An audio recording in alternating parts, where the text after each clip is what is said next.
It was so beautiful. It was meditation in song, following Anne's beautiful meditation.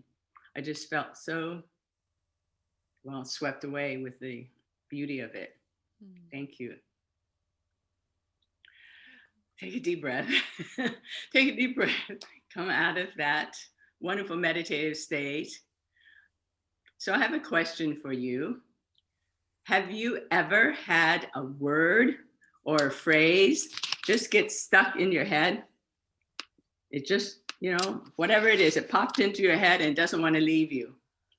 Well, that's what happened to me when I sat down to think about today's talk. The word that got stuck in my head, you might have guessed, is beingness. And it just, I thought to myself, okay, I'll talk about beingness. And then I thought, well, but I thought I talked about beingness last time. And so then this debate went on in my head. And I thought, well, I better think of something else. But I couldn't think of anything else. The beingness stayed in my head. And I thought, okay. So finally, what did I do? I surrendered.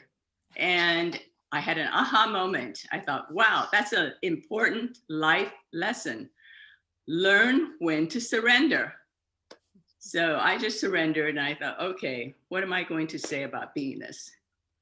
Well, the journey from doingness to beingness requires a change in our consciousness. And I think all of you would agree with me. We so much at this time, so much need a change in consciousness in the world, in our country, in our communities. And it all starts with us, with each one of us. Up until about 4 or 5 years ago, I really didn't give beingness much thought. And probably you haven't either. I mean, it's something we don't really think about that much, if at all. I think most of us are focused on our doingness, right? Our doing and our to-do list.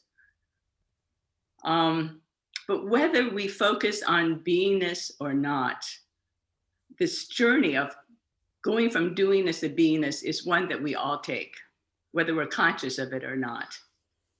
And when I thought about this some more, I thought, this is a journey that I've been on for a really long time. For me, I believe this journey began over 70 years ago. The year was 1949, and the communists were moving south. And soon they were going to reach Shanghai. And Shanghai was in chaos. Seemingly everyone was trying to escape and to Australia, to Hong Kong, to Europe, wherever they could go. At that time, my dad was already here in the US on a 1-year research grant, and he was getting ready to go back. And my mom wrote to him and said, no, stay in America. I'll find a way to get the children and myself out. When I think back, I have no idea how my mom thought she was going to do this. My older sister was 11, my younger brother was 5, and I was 7. How was she going to get 3 young children and herself out? Well, let's say it took a tremendous amount of courage and determination, and my mom certainly had that. It also did take a little bit of physical gold and some contacts. And that's why physical gold, has always been so, you can say, important for the people in Asia. It's a matter of life and death. And we were very, very lucky. She managed to get tickets for us, and we escaped on the last boat out of Shanghai. We were on our way to Hong Kong. This boat was so overloaded, you can imagine. And we were so lucky because the 4 of us had a bunk. We could take turns sleeping. And it was the top bunk, so we could have some fresh air. I really shudder to think about the people who were below deck. And when I was writing my memoir, I thought, why don't I remember more about this trip? After all, I was 7. And then I remembered, oh yes, I was very sick. I had a very high temperature. And of course, there was no medication. So I am so blessed that I made the trip and that our boat made the trip. Halfway through the journey, we got into a very bad storm, and every family was only allowed one small suitcase. So we all had to throw our suitcase overboard so the boat wouldn't capsize. We finally made it to Hong Kong. It took 7 days, and the trip normally took about 4 days. And we were lucky. We had family. We moved in with my aunt, and she had 3 small children. So we all just squeezed into this little apartment. And in very, very hot Hong Kong summer, and Hong Kong summers are really, they're much worse than Miami or Florida summers, hotter, more humid, but we didn't care. We were children, we just played. And the whole, I was gonna say, experience of getting our visa, that was another whole story. My mom had to get up at the crack of dawn, day after day, and take the bus to the American consulate. And she would stand in line all day long.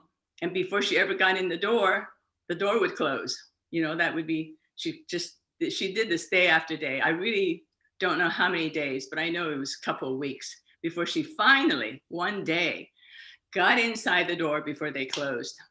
So it's a story, and you can read all about it in my book, but we did manage to get here to the US and to reunite with my dad.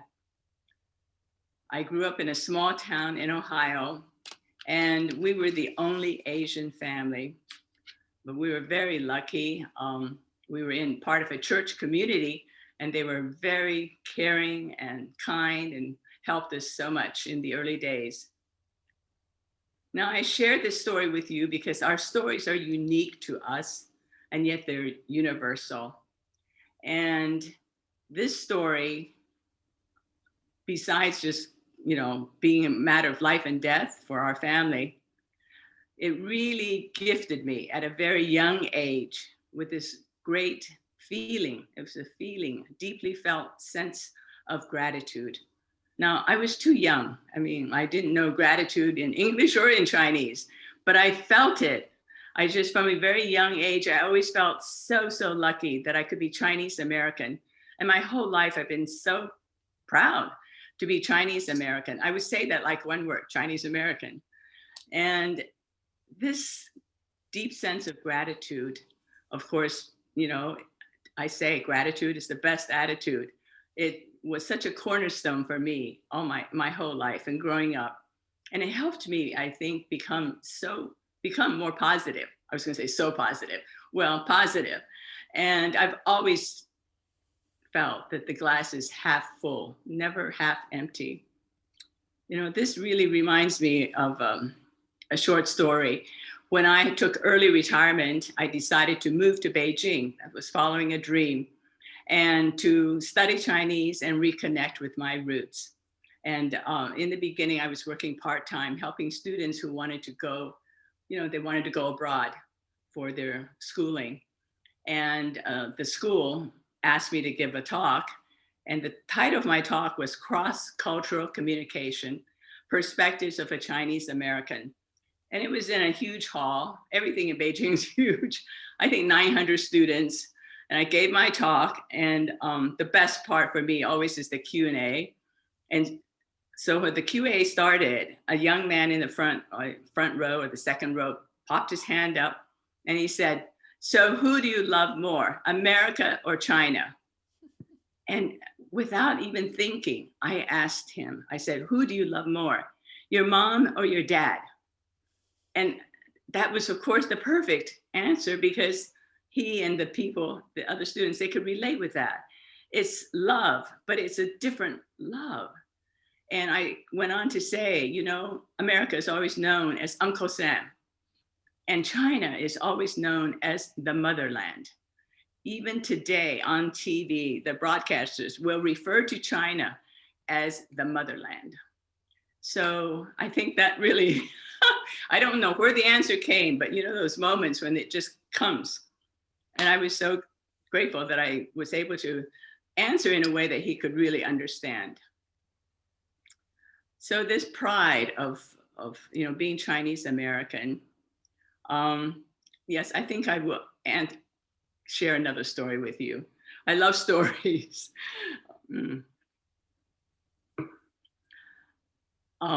During my career, well, let's just go back when I was 17. Okay.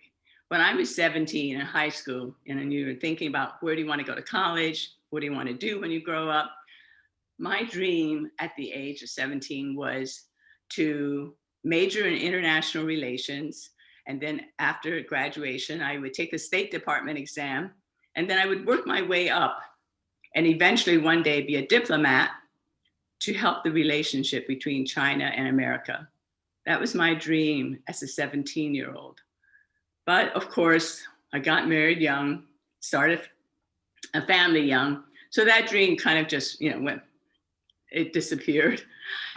But, I believe a dream, a true dream, never totally leaves you. And so many, many years later, I don't know, about 30 years later, I was finally able to realize this dream of serving my country, my adopted country. I was able to take time out from my career. I say take time out, it was part of my career as well, but to go into government service. And that's another whole story, which we probably don't have time to go into today. But I was very fortunate. I was able to get an appointment, and it was a senior appointment in Washington, D.C. And every May is the Asian Pacific American Heritage Month. And so I would get a lot of invitations to give speeches. And one of my favorite speeches was the best of both worlds. And that's just the way I've always felt, that I'm so blessed to have the best of both worlds. So this sense of gratitude has always been with me. And if you were to ask me, what is the most important attribute for success? I would say without hesitation, it's attitude. Attitude is more important than your DNA, than where you were born, than your IQ, than your skills, your talents, than what other people say, think, or do. Attitude is all important. And as I say, the best attitude is gratitude. Gratitude is the best attitude. And in this thinking about attitude, I'm reminded of a quote by Viktor Frankl. Viktor Frankl was a Holocaust survivor. He was a psychiatrist and a psychotherapist, and he lost his whole family in the Holocaust. But when he became free, when he left the concentration camp, he wrote a book called Man's Search for Meaning. And in that book, there's a wonderful quote. He says, "Everything can be taken from a man, but one thing, the last of the human freedoms, to choose one's attitude in any set of circumstances." And I think it could be said that his choice of attitude helped him or enabled him to survive the Holocaust. There's another very important, besides being gifted with this wonderful sense of gratitude at a young age, there's another very important influence in my life that I'd like to share with you, and that is my discovering unity. And as was said by Anne in the introduction, I've been a member of Unity for 40 years.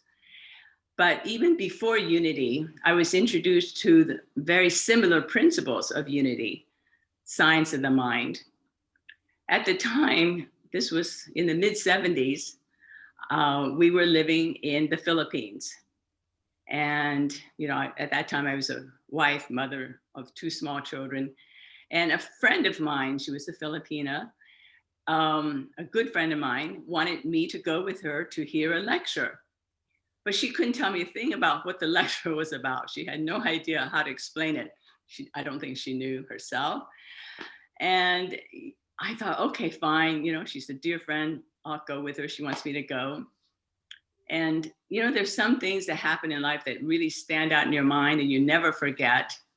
So we went into this. It was a rather large space. I think we had about 200 people. And out the person who was giving this lecture, her name was Charlie, which I thought, okay, that's unusual right there. And Charlie came striding out. I mean, not walking, striding. She strode out onto the stage.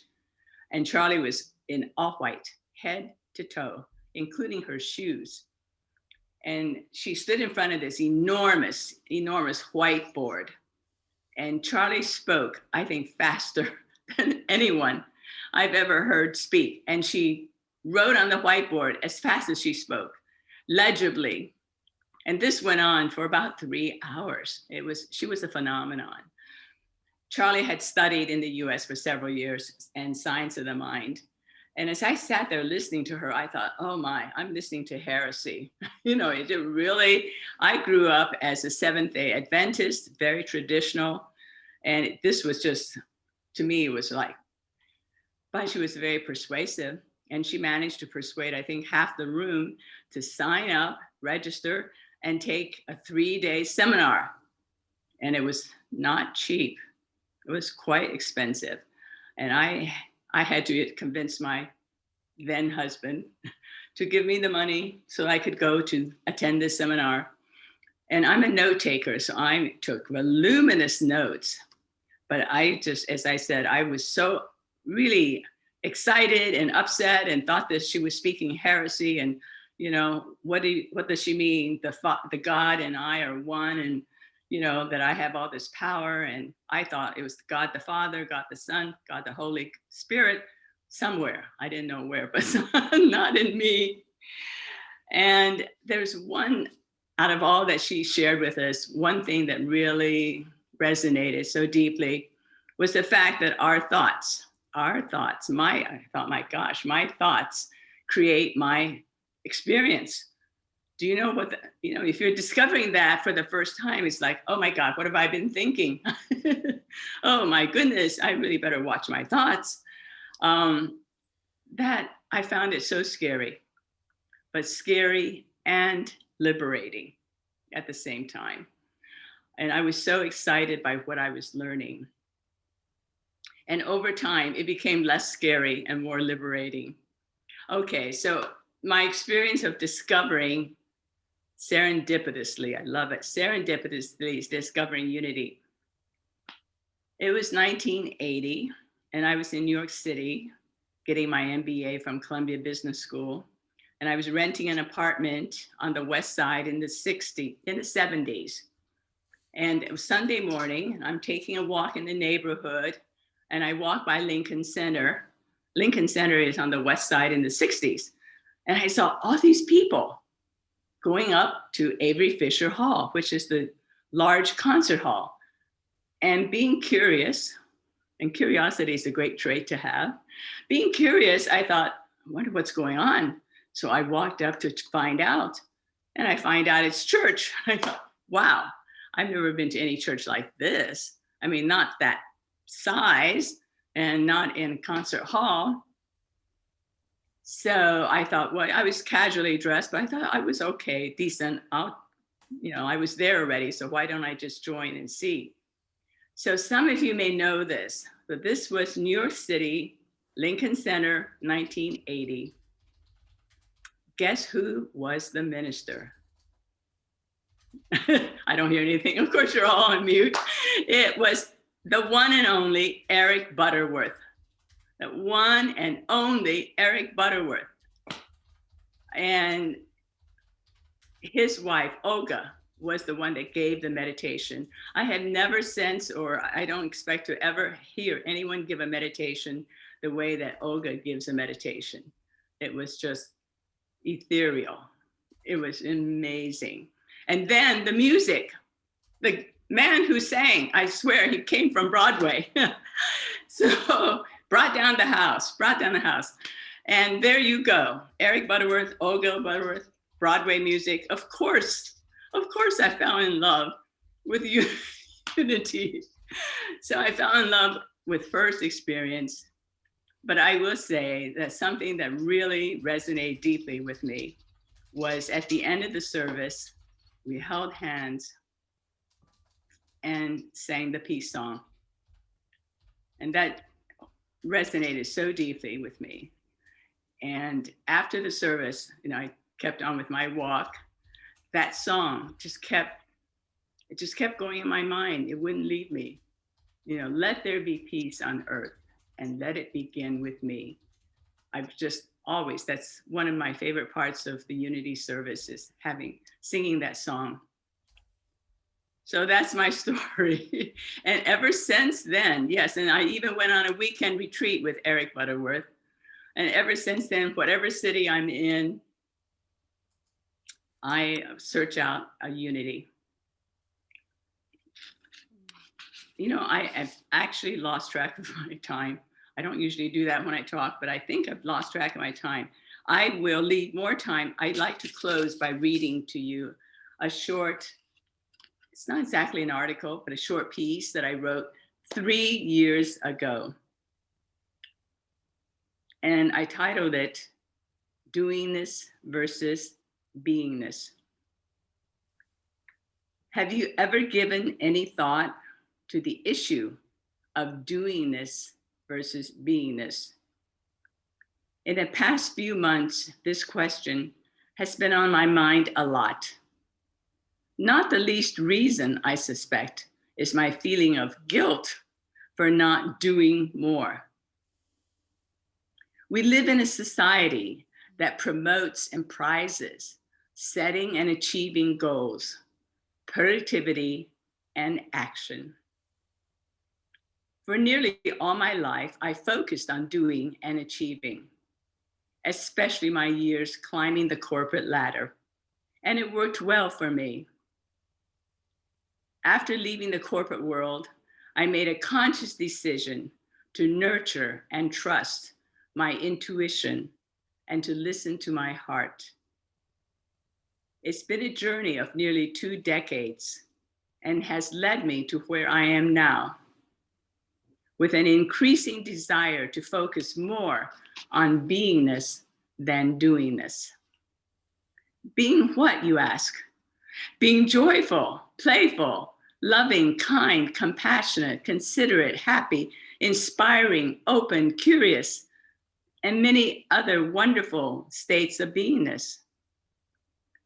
Can we be all this and still achieve a high level of productivity? The answer is a resounding yes. Being and doing are most certainly not mutually exclusive. Let your doing come from your being, and it will flow. I believe it's not what you do that matters, it's how you're being, no matter what you're doing. One could be a barista at the local Starbucks or the CEO of a high-tech company and still be fully expressing his or her beingness. The challenge for me is allowing myself to fully enjoy my beingness, whether I'm achieving tangible doingness goals or not, without feelings of guilt. A wise person said, set different goals. How many times a day are you smiling or laughing? Take it from someone who's been there. Don't let your doingness overwhelm your beingness. First be, then do.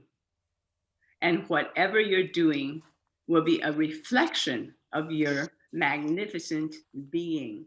And I'd like to just add here, your beingness, the energy you send out, is the best gift you can give yourself, others, and the world.